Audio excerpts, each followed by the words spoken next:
glory is mine. Almost got me that time.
It all happened like I knew it would.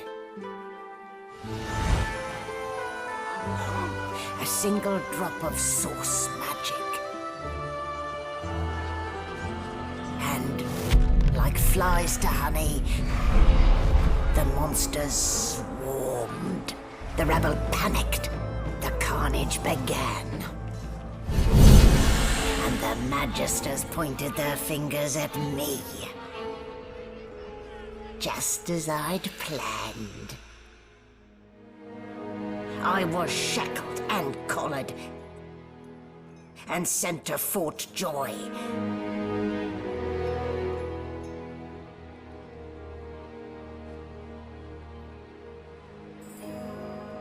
I'd come here to kill Godwoken.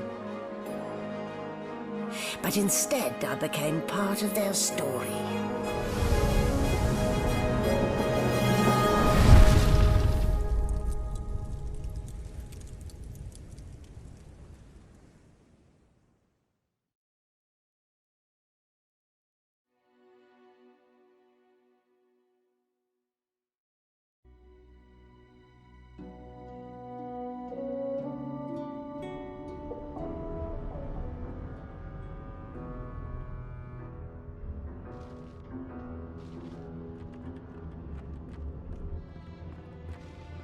So, still a bit groggy, are we?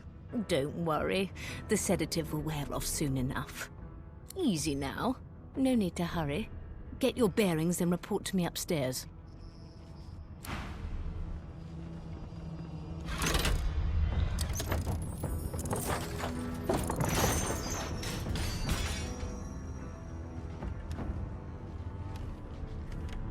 So, it wasn't a dream after all.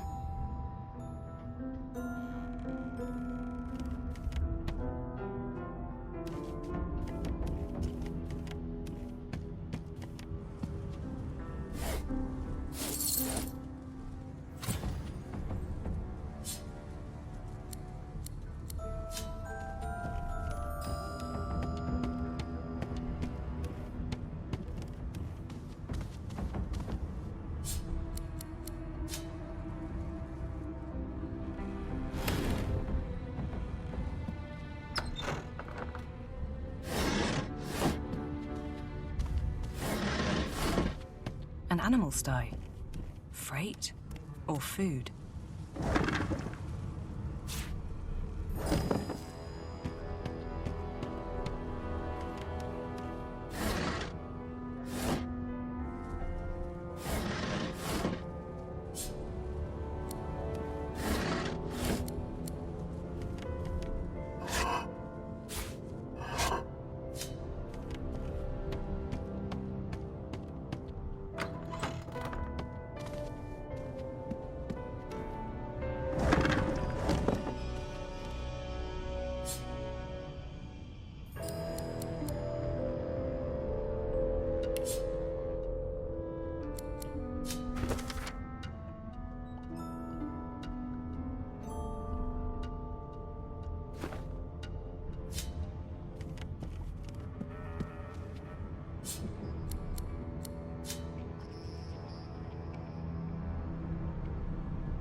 I should have known there'd be trouble.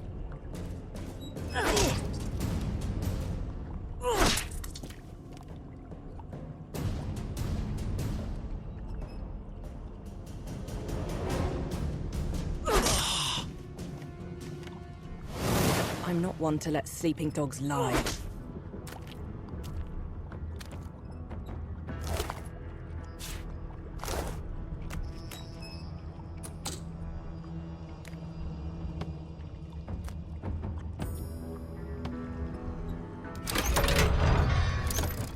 The prisoner's eyes meet yours. He speaks not with gratitude, but with glee. Ah, freedom! And I can set you free in return. Say your prayers while you've breath to speak them, lass.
What would he have to gain by killing me?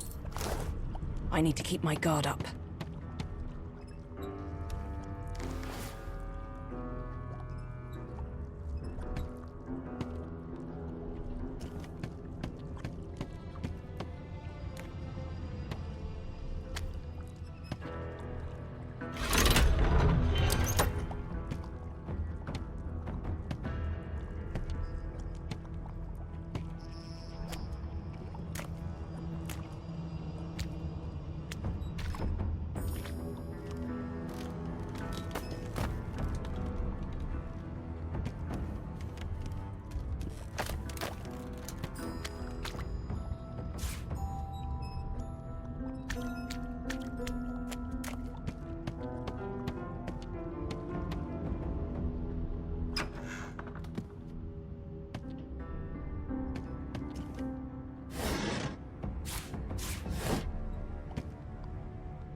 Empty.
why you're looking a bit more chipper.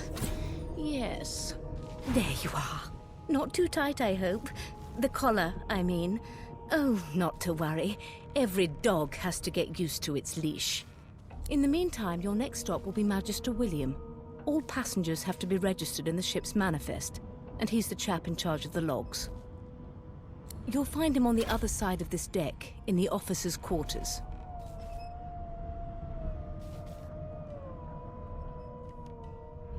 The good ship Merryweather. But you can stand at ease there, Private.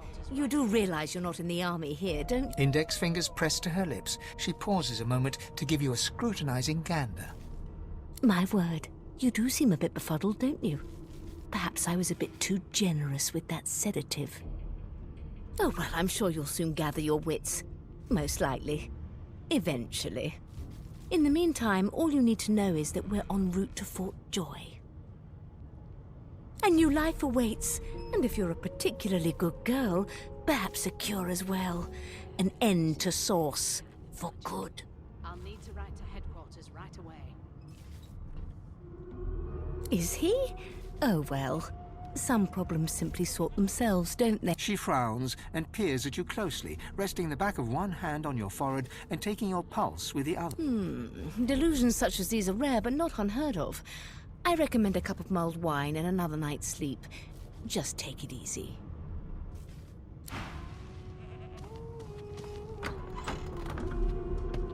Good God. There's been a... Behind the Magister, a bloodied mass lies in a heap. Gore and limbs lie at odd angles. You can't make out a face amid the mess. There's been a murder. A sorcerer was killed by one of your own.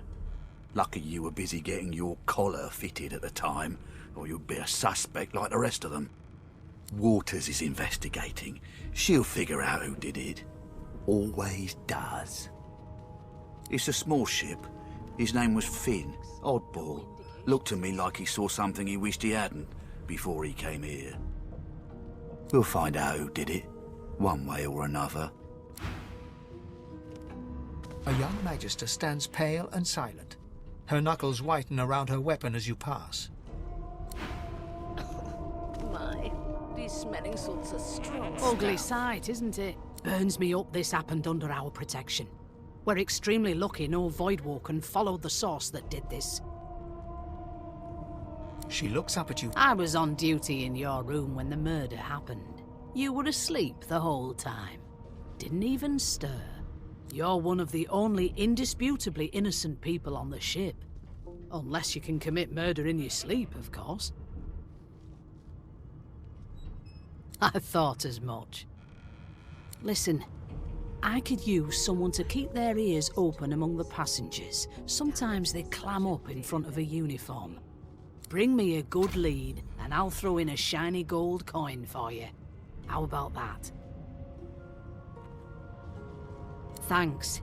I just want to catch whoever did this before they hurt anyone else.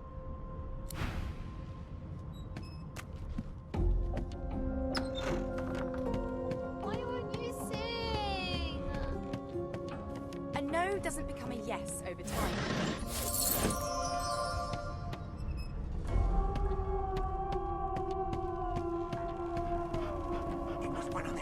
Oh, there you are. Wife. Would you please tell this very charming gaggle of not-at-all rat-like babes that I am by no accounts this Losa woman, nor do I sing, in fact. I'm deathly allergical. How very correct you are, spouse of mine. Madame Josephine Gribbles de Peeb refuses to be confused with anyone else.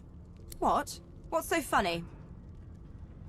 Her pinched face cracks into a great grin, and she shoos the children away from her with a laugh. Yeah, okay, you found me out. Go on and git, and maybe I'll sing you something when I'm good and ready. She turns to you, dark-eyed and dirty-haired, and smiles flatly. Gotta keep ourselves entertained, haven't we? You sure about that? You'd presume right. What's your name? Nope. Trying not to find anything out either. Ignorance is bliss. The utterer, the better. Thanks, but I already belong to an elite and exclusive ship gang. We play ball every day after lunch. You're too soft for it. You take care, though. Suddenly, her eyes cloud to an unnatural black. Greyish veins run down her face, and her mouth tightens into a cruel sneer. As quickly as they came, the clouds clear. She smiles as the... Good luck, Chief. I'll give you that knuckle if you keep carrying on. One of us wouldn't kill our own. They're picking us off one by one. The elf is reading a volume of Cranley Hubert's famous encyclopedia. He looks up. He reaches out and takes your hand, turning it this way and that, examining it from every angle. Fascinating. He sits back and returns to his book, flicking quickly from page to page, completely oblivious to your presence. It is simultaneously too detailed and insufficient. I know the beginning of this tale and the end, but I am rather missing the middle. Tell me, what do you know of our world's history?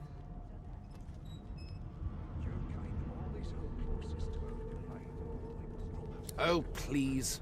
I have no interest in that. Your books are too full of it already. No, I want to know about the Celestial. I want to know about your gods.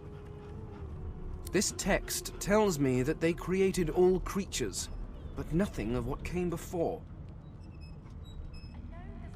Where did these gods come from? Who are their people? Where are the others of their kind? Of course you don't have any useful information. Why did I expect anything else? Now please, run along. I have a world to decipher. No amount of pestering will get the elf to take his eyes off his book or respond to your questions. Mad? Insufferable? Surely. What are you trying to hear anyway? I spent my life singing for my slaves to bring me my supper. Finer fare than boiled roots and rotten tubers, too. Meanwhile, the Magisters feast on honeyed meat behind this very wall. The indignity.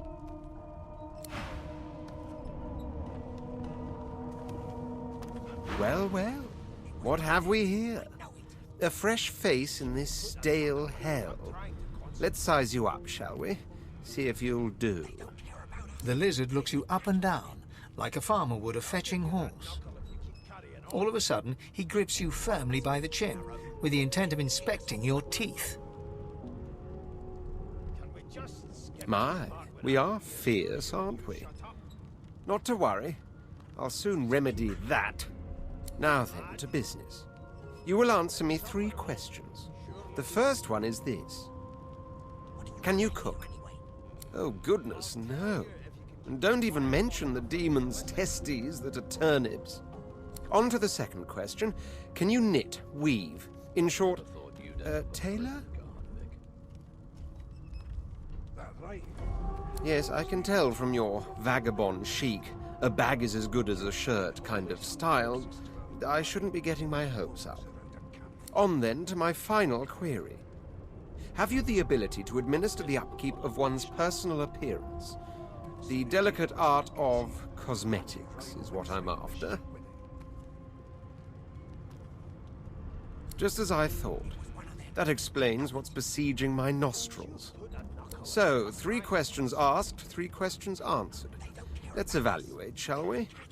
As per your own testimony, you have the taste buds of a dung beetle, the fashion sense of a monkey in a clown suit, and your personal hygiene reminds one of a carcass rotting in the sun. That won't do at all, see? I'm sad to say I must deny you the opportunity to be my slave. Ever so sorry. My slave, of course. Oh, but I see. Yes, I suppose it must take some time for the full extent of my disheartening refusal to sink in. Still, hone your skills, and one day you may just qualify for a position in a lesser household than mine. You keep dreaming, you hear? How dare you classify this slop as food? I've seen more appetizing things coming out of plague-stricken pigs. There's nothing else I can make, Your Majesty. Turnips and water are all I was given.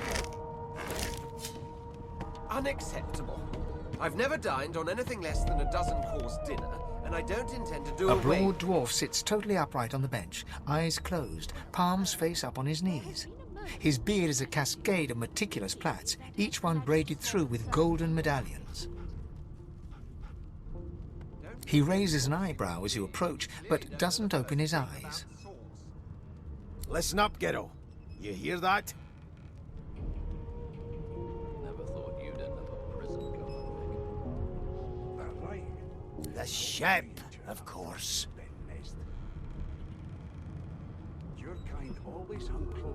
A wave of sound washes over you. The unintelligible chatter of your shipmates, the groaning of wood from floor to ceiling, the boom, crash and crackle of waves around you, complaints from the sea itself. And? How dare you classify this slop as food? I've seen more appetite... Sick as a leper's cat. From the state of it, I'd say she's being cared for by a bunch of beardless babes who never loved anyone but their own mums. Turnips and water are all I was given. But there's more. Listen close. There now, just like that. Squeak! Aha! His eyes snap open as his countenance breaks into an expression of joy. One great paw claps you on the back. The other catches you before you lose your footing. There, you heard it, didn't you? I knew it. I knew it. Aye, this is good news, Ghetto. Good news. It's the wheel. The wheel. Don't you see, you beautiful idiot? Squeaks whenever the helmsman jerks it clockwise, which means we're heading east. Pardon my beard. That means if we've been traveling for, yes, only 10.34 nautical miles to Fort Joy. We'll hang you right over the side of this ship with it.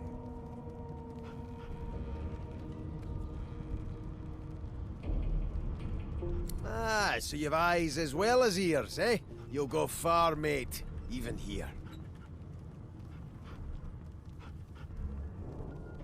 Your kind have always hung closest to our divine, like wolves around a campfire. Captain, actually. And that figure tells me we're getting close to the joy. Close to what lies beyond it, too.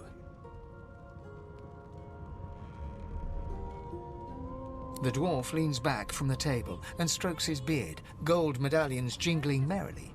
His eyes roll over to you.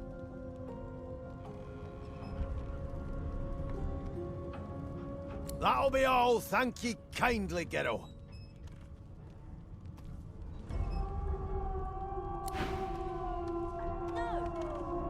What's your name? No.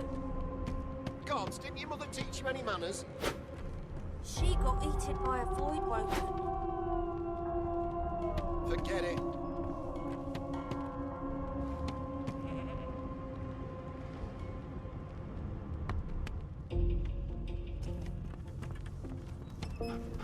You one of them? A Divine Order loyal? They killed a sorcerer, you know. They'll hide the evidence well enough, but make no mistake. That right. I always knew you'd turn out rotten, Ben Nest. Your kind always hung closest to our Divine, like wolves around a campfire. Well, you've got this wolf on a leash now. A scruffy man lounges against the wall with scarred arms folded. A sly smile playing on his face, he stares across at the Magister guarding him. Noticing you, he straightens and beckons for you to come closer. Watch your back, new fish. There's a murderer on board, and I'd bet 3 months' pay it's this trampy fam. Rolling his eyes at the Magister's warning, the man named Ifan beckons again.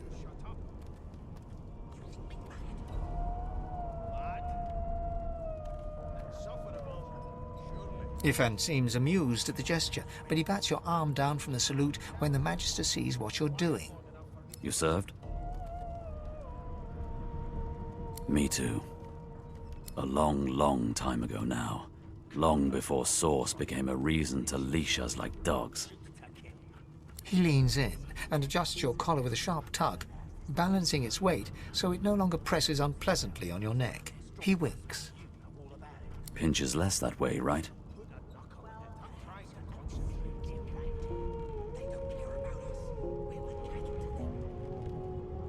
Hocking a phlegmy gobbet in your general direction, the sullen Magister settles back to his task of glowering at Ifan.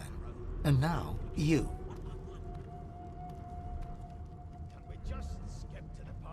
I'd wish you good luck, but I have a feeling you're the one who won't need it.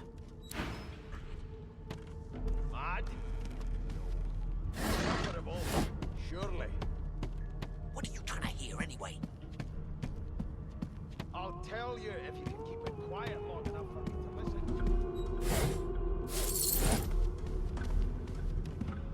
No marks, no indication of struggle. An elf sits tucked away in a dark spot, lazily rolling dice onto the surface of a barrel. They sound like the dry cackling of an old witch. Snake eyes. She chuckles. I bet that's just what they'll look like. She shakes her head. Game for one, I'm afraid. Rolling dice. Deciding fates. She eyes you quite seriously. Not the future, no. But I can read the past in flesh. One of the perks of being an elf, you see. I'm quite good at it, too. I could lick your arm and tell you how you spent the night before last. Shall I? She gives your arm a vigorous stroke of the tongue, efficient like a cat grooming. You were in a cellar with other sorcerers. As everyone lay sleeping, you lay awake thinking of someone back home. A very special someone. You were reminiscing about the things you used to do together. Of course it is. The truth's right there, skin deep. But don't you worry, darling. Your secret's safe with me. I don't lick and tell. Don't worry, honey. It isn't yours. She looks you up and down with the merest hint of a coy smile on her lips. Never say never, though. But I reassure you and you shut up. You think me mad? Insufferable. Here anyway. I'll tell you if you can keep it quiet long enough for me to listen. Please, please, please! That's enough now.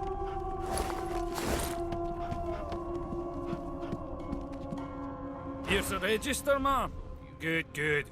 Magister Williams is just about done with the last passenger. You faring okay so far?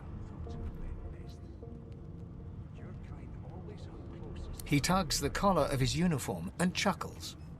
Sorry you're upset, ma'am, but we all wear what we wear for a reason. You head on in now. Williams will get you sorted fast.